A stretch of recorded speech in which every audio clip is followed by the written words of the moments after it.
Welcome back to सुबह की सोच। अब हम बात करेंगे इंसदाद दहशतगर्दी अदालत ने अपोजिशन लीडर उमर अयूब के वारंट गिरफ्तारी जारी कर दिए। हुकूमत नहीं चाहती है कि हम गंदम स्कैंडल, करप्शन और महंगाई की बात करें, यह कहना है उमर अयूब का। बिल्कुल। और साथ ही अगर बात की जाए अली अमीन गंडापुर की, तो उन्होंने भी इंपॉर्टेंट स्टेटमेंट दिया। वो कहते हैं कि परवेज खटक ने इमरान खान के खिलाफ गवाही दी तो खैबर पख्तूनख्वा में रहने नहीं देंगे। जवाब में परवेज खटक ने क्या कहा, उन्होंने ये कहा कि अल्लाह ताला के अलावा किसी से नहीं डरता, इमरान खान हो या कोई और हो, गवाही के लिए बुलाया गया तो हक की गवाही दूंगा। अगर इसके बाद एक और इंपॉर्टेंट चीज वो ये कि वजीर दिफा उन्होंने ये कहा कि लगता है इमरान खान का मौसम तब्दील हो रहा है, उनके दिल में हमदर्दाना गुंजाइश पैदा हो रही है। साथ ही मुर्तजा वहाब वो ये कह रहे हैं कि MQM वो दिन भूल गई जब दुकानें बंद कराती थी, भत्ते लेती थी। सबको पता है जब आपके इशारों पर शहर बंद हो जाता था। ये कुछ पॉलिटिकल इंपॉर्टेंट स्टेटमेंट्स थी, वो हमने अभी शामिल की। साथ ही हमें ज्वाइन करें शौकत पराचा साहब, उनसे इन सब पर उनका कमेंट लेते हैं। अभी उन्होंने हमें ज्वाइन नहीं किया, कुछ ही देर में हमें ज्वाइन करते हैं। अच्छा, वैसे हसनैन, ये जो वजीर दिफा ने कहा है, हाँ, या अली अमीन गंडापुर, जो अली अमीन गंडापुर ने कहा, आप देखिए ना कि इस तरह के बयानात आ रहे हैं कि उनको KPK में नहीं रहने दूंगा, और वही उनके साबिक वजीर आला भी थे, इमरान खान के राइट हैंड थे। और दूसरी तरफ आप अगर देखें तो मुर्तजा वहाब की हवाले से आपने जिस तरह बात की कि MQM को अब वो कह रहे हैं कि अब बत्ते का जमाना खत्म हो गया, अब शराफत का जमाना यहाँ पे शुरू हो चुका है। और हमें पता है शुरू हुआ तो नहीं मतलब कि उनके मुताबिक ना देखें, जो भी गवर्नमेंट में होता है ना, तो ये समझता है कि दूध की नहरें बह रही हैं और अवाम हमारे से खुश है।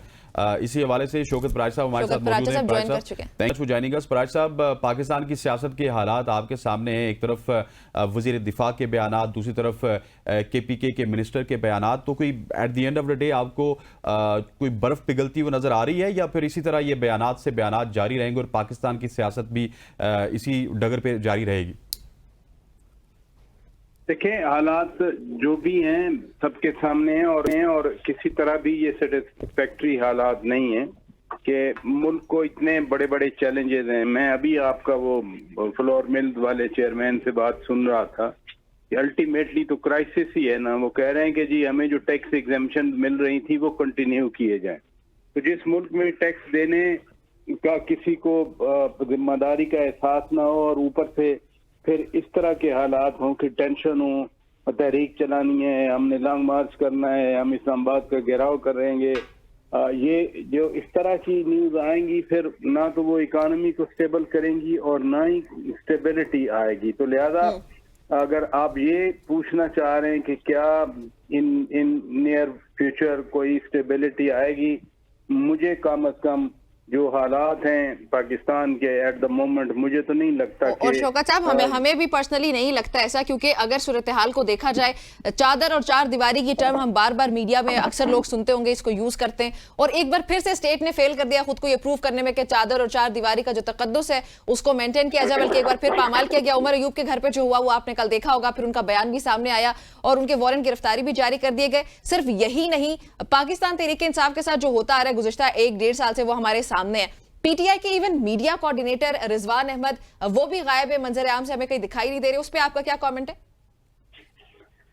बात यह है कि अगर वाकई कानून की हुक्मरानी हो, कानून की पासदारी की जाए, जो रिक्वायरमेंट्स हैं कानून के मुताबिक, किसी को अरेस्ट करना है, किसी को डिटेन करना है, हर मुल्क का एक अपना फैब्रिक होता है, एक अपना लॉ है।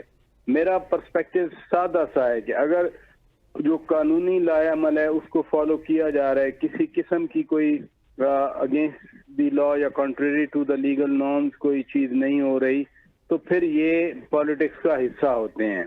लेकिन अगर कानून की सरीहन खिलाफ वर्जी की जा रही है, मसलन 24 घंटे में अरेस्ट के हवाले से मजिस्ट्रेट के सामने पेश करना होता है, अरेस्ट हर मुल्क में होती हैं, और कानून का नफाज इसीलिए होता है कि अगर कहीं रिजवान अहमद के हवाले से रिपोर्ट्स आ रही है कि वो किसी थाने में उनका कोई पता ही नहीं चल रहा कि वो गिरफ्तार हैं। यही तो मसला है कि यहाँ पे गुमशुदगी होती है, गिरफ्तारी नहीं होती। मैं यही आपसे बात कर रहा हूँ कि जहाँ कानून की खिलाफ वर्जी होगी, कानून के मुताबिक नहीं चला जाएगा, वो किसी तौर पर उसको कंडोन नहीं किया जा सकता।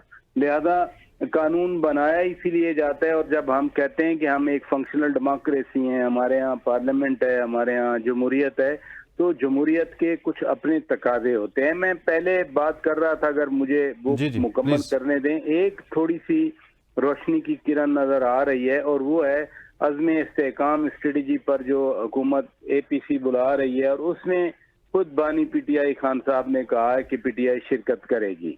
हर जमात का अपना पर्सपेक्टिव होता है इश्यूज के ऊपर, लेकिन जब आप मिल के बैठते हैं, कम से कम हुकूमत, अगर ये APC में वाकई आते हैं, हुकूमत के साथ बैठते हैं, हुकूमत इनकी बात सुनेगी, ये हुकूमत की बात सुनेंगे, और बॉर्डर पे जो खड़े जवान जो अपनी जानें दे रहे हैं, वहां तक इनका अगर एक पैगाम जाएगा, वट एवर दैट इज, मैं इसको प्री जज नहीं कर सकता कि क्या मैसेज होगा।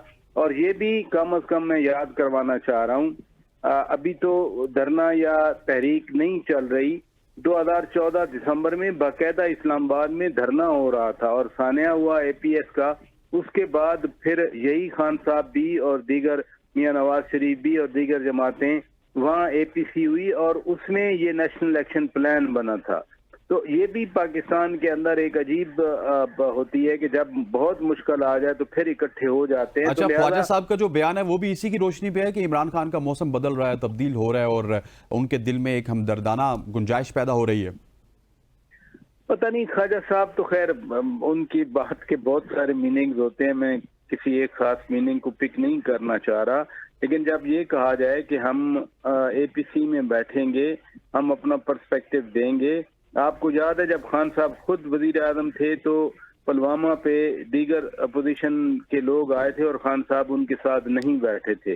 तो अजीब बिटरनेस तो मौजूद रहती है हमारी पॉलिटिक्स में, लेकिन at the face of it, अब जबकि एक अनाउंसमेंट हुई है, टिल नेक्स्ट फर्दर अनाउंसमेंट, मैं नहीं कहना चाह रहा उसमें नेगेटिविटी, मेरे लिए ये खुश आइंद है। और कहीं ना कहीं मुझे, क्योंकि देखें, सिर्फ ये नहीं है कि पाकिस्तान की पॉलिटिक्स में, इवन जब इंटरनेशनल पॉलिटिक्स में भी लोग मिल के बैठते हैं, बड़े ममालिक आपस में उनकी राइवलरी चलती है, उनका कॉन्फ्लिक्ट ऑफ इंटरेस्ट होता है, लेकिन जब कहीं समिट होती है, कहीं मुलाकातें होती हैं, तो उसके बाद कहीं ना कहीं बर्फ थोड़ी बहुत पिघला करती है।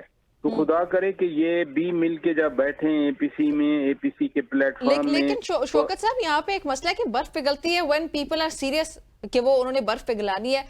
यहाँ पे जो, अगर मैं गवर्नमेंट की बात करूं, वो बयानात फ्लोर पे खड़े होकर शहबाज शरीफ साहब ये तो कह रहे हैं कि आए मुज़ाकरात करें because that is the only solution, लेकिन जब रियलिटी की बात आती है तो हमें हकायक बिल्कुल उसके ऑपोजिट दिखाई देते हैं। जलसे तक की इजाजत नहीं दी गई कल तहरीक इंसाफ को, फिर उसके बाद राना सनाउल्लाह ये कह रहे हैं कि ये सिर्फ इंतशार फैलाना चाहते हैं इसलिए हम इनको इजाजत नहीं देते, और बातचीत के लिए संजीदगी हमें नजर नहीं आती गवर्नमेंट की तरफ से, वो सिर्फ बयानात नजर आते हैं। आपको वाकई संजीदा लगती है गवर्नमेंट?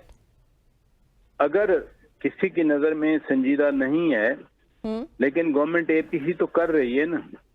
अगर कहा जाए कि हुकूमत राय फरार अख्तियार करती है, एक मिनट सुन लेना एक मिनट, अगर फर्ज किया हुकूमत नॉन सीरियस लगती है, फिर तो APC नहीं बुलानी चाहिए हुकूमत को।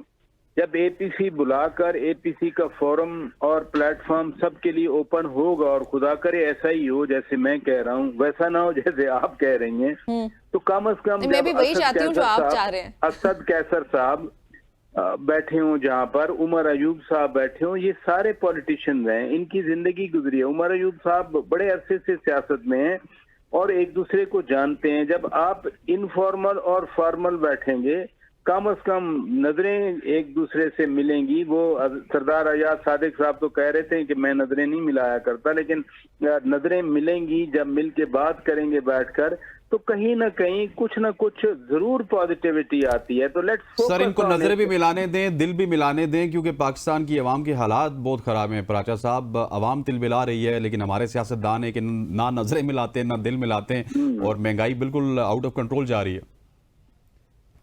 यही सबसे बड़ा मसला है कि अगर अवाम के मुंतखब नुमाइंदे बैठे हों, मुंतखब पार्लियामेंट हो, मुंतखब हुकूमत हो, तो उसकी पहली जिम्मेदारी अवाम की तरफ देखना है।